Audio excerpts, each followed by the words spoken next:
Today, I'm making my mother's traditional Filipino rice cake called biko that uses only but pure glutinous rice, pure coconut milk, and palm sugar block, or what we call it panucha. Wash the glutinous rice and drain the excess water.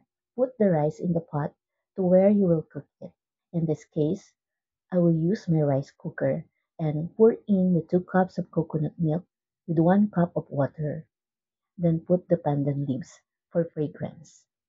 And while waiting for the rice to cook, prepare the coconut syrup, or what we call it in Filipino as the latik sauce.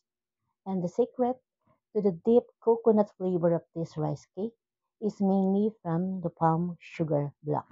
In a medium pan, combine the remaining 4 cups of coconut milk, 170 grams of brown sugar, and 20 grams of bits of palm sugar block, and melt these all together until thick and dark.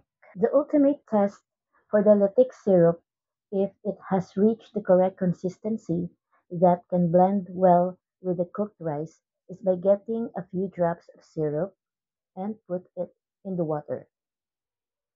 If it solidifies and does not spread in the water, then your latex syrup consistency is right.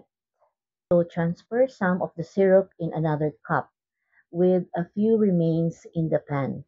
Now mix the rice and the syrup and stir, and add syrup as needed until you finish all the rice. The remaining syrup will be used on top of the rice cake. I hope that you are finding value on this video, and if you find value, please like, share, and subscribe to support my channel. So form the rice cake on the pan.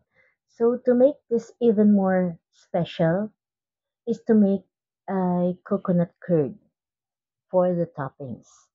Coconut curd is called latik, and the taste of this curd is sweet, salty, and at the same time with a little bit of tanginess, and it makes the rice cake so special. For the detailed recipe for this, I'll put the link on the description box. I hope you have learned something from my video and try this recipe. So thank you for watching. Eat, enjoy, and love.